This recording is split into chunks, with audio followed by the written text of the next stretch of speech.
At magandang araw mga ka-viewpoint, no? I hope everybody is safe at for this na lang ako hindi nakapag-vlog at ka-busy sa ayos na uh, license, no? Renewal kaya kasing busy. Hindi. So ngayon lang ulit nakapag-vlog. So thank you sa 495. 400, kunti na lang, 500 subscriber na. So, thank you very much, no, sa nagsuporta at sa mga hindi pa nakapag-subscribe, no, dito kay Viewpoint, no. Magtulungan tayo. Malapit na yan, ano, 495, so almost 400 hours na yata yung so 3,600 na lang, ano. So malapit na. Anyway, thank you very much, no, sa suporta nyo, no. At tuloy-tuloy na po yan. Ano yun natin, sikapan natin na makatulong tayo sa ano natin, no, mga scholars.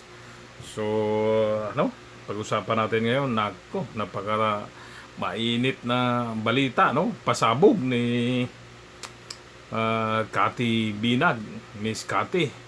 So alam niyo siguro na panood nyo naman, ano, yung kay Marlica na pasabog, no, grabe yun. So ayan na nga sinasabi, no. Mayroon na nga mga PDLX ngayon, tapos mayroon na naman yan na do you want do you want, di ba? No, I don't do that thing, no, di ba? Wala na, ano pa ba yan, no? So sana, ano, maano na yan, palitan na kasi marami na nagpapatunay, no? Si once na gumagamit ka ng illegal drugs, so shabu man yan, cocaine, or yung ano natin na utak natin unstable, kumbaga unstable. So kaya ano kay bawal nga yan, dapat kung mahuli ka in act, ito das ka, diba? Kaya ayaw na magpa-drug test, gano'n. So sigurado talaga. So si Madam Lisa, todas na. Ha? Todas na sila kasi ibig sabihin yung mga royal family. Royal family, putik na yan, diba? Palitan na ng mga ano na yan, oh, ibig sabihin lahat yan, pag nanay tatay gumagamit, paano na, sigurado na yung anak niyan, di ba? Si pag imposible, di ba, pag buong pamilya yan, nanay tatay nga gumagamit, nanay nalo na, skokak. Di ba? Wala na. So pag gumagamit ka, leader ka pa naman, no? You are in the highest position, you are, tapos ganyan ka. So, may time talaga na titirik talaga yung utak mo, no?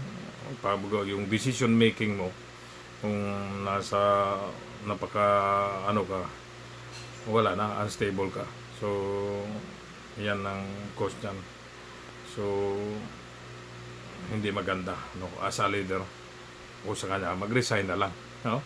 Bumaba ka lang, huwag mo nang pilitin. Alam na ng tong bayan. Si kung hindi naman sinungaling lang si Miss Cathy o ganyan nga, hindi, spontaneous, no? Tuloy-tuloy. Marami siyang alam, no? Tama yan lang yan, no? Kung mayroon lang pagmamalasakit si Miss Cathy, no? Kita nyo naman paano sinalaysay lahat doon sa live niya kay Marlica, kay Palangga, no? Grabe. Tuloy-tuloy, no? Yun. Kung mapanood nyo yung buong ano, pwede nyo pong ma-check yun sa kay ano, yung Buljak TV, kay Marlica, yun. Pa-check nyo sa YouTube nyo po, o doon nyo makikita yun, yung lately na ano na pasabog. Yung isang araw lang po yun. So, grabe. Sa tingin nyo ba nagsisinungaling si Miss Cathy Ha? Hindi. Kasi, yun nga kitang-kita no? So, surprise entry sa doon sa bahay nila, di ba? Sa bahay. O, doon, Forbes pa. Oh, just imagine. Tapos, do you want? No, I don't do that thing. I'm sorry. Alright? Di ba? Ganun talaga. So, confirm yan. Ano, timing sila kayo? Anong klase? Kaya, tingnan mo ngayon yung administrasyon na. Anong klaseng administrasyon? Napaka-worst. Worst, di ba? So, okay pa yung kay Pinoy. Matindi ngayon. Pati yung Chip Pinpi din, no? Ubarin mo na lang yung uniforme mo, no? Wala na rin sa ayos. Di ba? Ha? At, puro lang magpapagamit sa mga politiko, no? Sayang lang. Sayang. Pinaka-worst na kwan. Hindi ngayon. Kaya mga kababayan, no? Alam nyo naman lahat, no? So, yun. Ibig sabihin, no? Bangag nga eh. So, ibig sabihin, bangag family. Diba? Magamit kayo eh. Diba? Nakakahiya. Alam na lahat ano. Sa tingin nyo ba talaga yung nagsisinungaling yun? So, tuloy-tuloy na yan eh, no? So, ini-invite na nga siya sa Senado, di ba? Pero yun lang, siyempre, hearing lang yan, puro palabas lang yan. Wala rin kwenta kasi hawak sa lig ng admin eh, no? So, kung talagang people power talaga na udyok talaga na ano yan, wala yan. Todas yan, di ba? Ngayon kasi ang gobyerno, pati mga kongreso, di ba? Hawak sila sa legs. So, kahit ano mo yan sa tawag yung hearing, walang kwenta yung mga ano yan, nasa posisyon.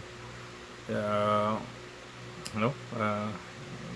Yun eh. Pasensya na, pero yun ang nakikita natin eh, no? Puro, tingnan mo naman, so, sa Comelec, ang daming issue, di ba?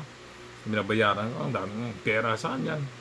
Yung mga flood control na yan, di ba? Wala namang plano. Flood control, walang plano. Gago, di ba? Sorry ha, pero napaka ano kayo eh. No? Walang kwenta. 1.4 billion every day. Ha? Saan pupunta yan? Ha? Tapos walang konkreto na plano? Anong klaseng, ano yan? Ha? Pamamahala? Anong klaseng management? Anong klaseng governance, di ba? Tapos tingnan mo nangyari, lubog, di ba? Tapos gumagastos, di ba? Saan pupunta yung pera? Sila lang, di ba? Mga gahaman sa pera, mga gago. Ito ay nayupak niya.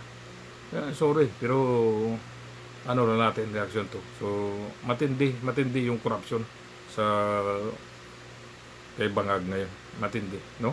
Sana palitan na. Worse, getting worse, no? 2 years, ilang years pa, 4 years pa. Naku, huwag na pakabutin yan. Di ba? Mga ebidensya ngayon na dami tira walang kwentang ano no yun ang katotohanan ano to yung reaction natin bakit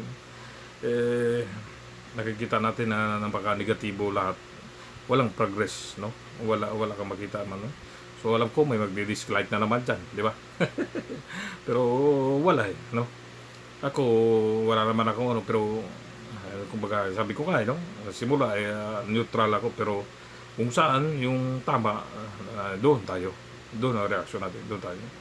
So sinasabi ka na DDS ka, no? Walang kwenta, talagang susuportahan natin kung saan tayo maganda, di ba?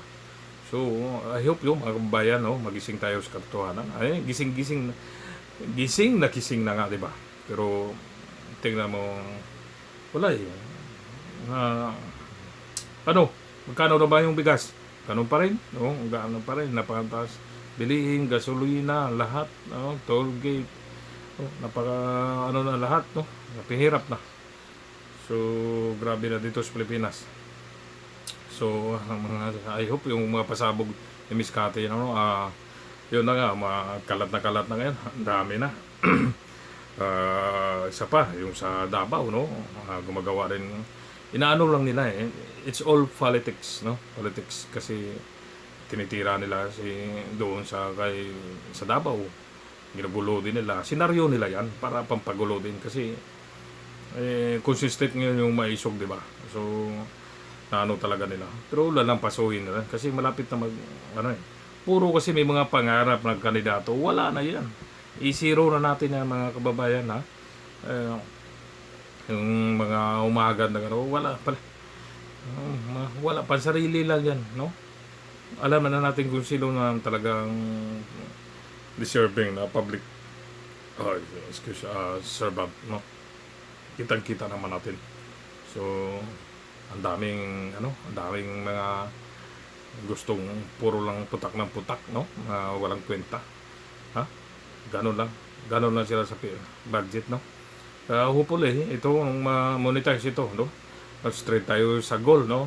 Sa mga hindi pa ano dyan, wala pa yung alam. I hope you watch some previous videos, no?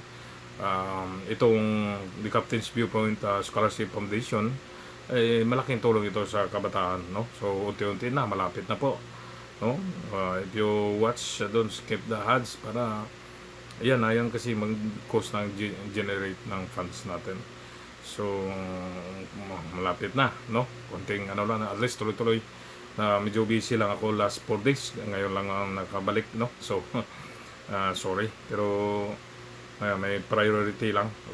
Malapit na naman na back to base tayo, no? And, naayos na po lahat.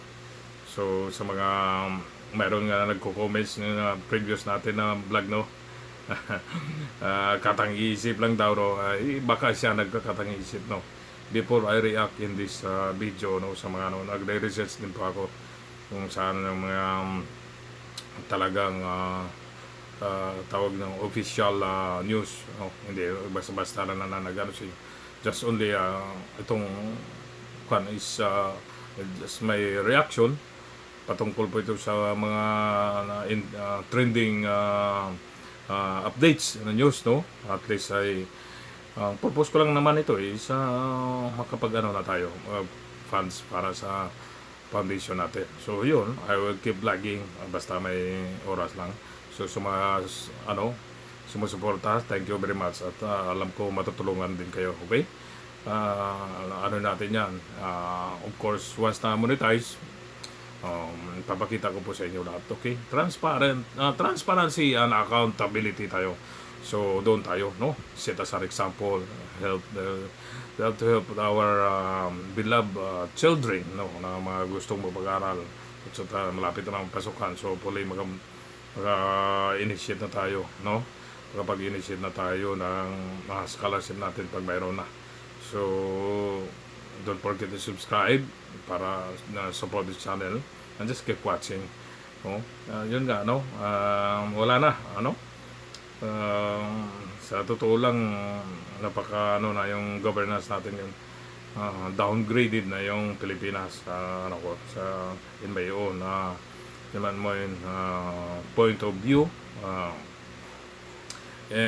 in terms of governance, wala talaga, negative, hindi ganon kabagsik yung kasi puro problema, there's a lot of problems to fix, no? At hanggat si Marcos nakaupo dyan, ang corruption mas matindi ng patindi. Totoo po yan, no? Kanya-kanyang diskarte para kumuha sila ng mga pera. So, dapat palitan na natin yan, no? Pero, yun, no? Napakarumi yung politics sa atin. So, ingat lang po tayo lahat, no? At sana maging na tayo, huwag na tayong magpabudol sa susunod. So we have to select the right one, huwag na tayong pabula-bula pa. At saka nakikita naman natin yung iba dyan, baka may balak na maging senador, no? Naman, mga papugi-pugi dyan na nag-uumpisa na patatak ng mga pangalan nila. Anong klase niya? Pag tumulong ka, huwag mong lagyan tatak ng pangalan mo. Gawin yung trabaho nyo, and that's it, di ba? Puro lang kayo gusto public servant, mga walang kwenta, diba? So yun ang mga ka-viewpoint, no? Until here my reaction, and then hintay tayo na yung update dito sa na to, sa kay Miss Cathy Binaga, no? At sana na yan, tuloy-tuloy na to, mukhang painit ng painit at abangan po natin yung susunod na ano niyan, update, okay? Mag-ingat po lahat at huwag kalimutan, mag-pray po tayo lagi and mag-ingat lang talaga kasi mahirap na, no? Just keep safe and God bless us all, okay?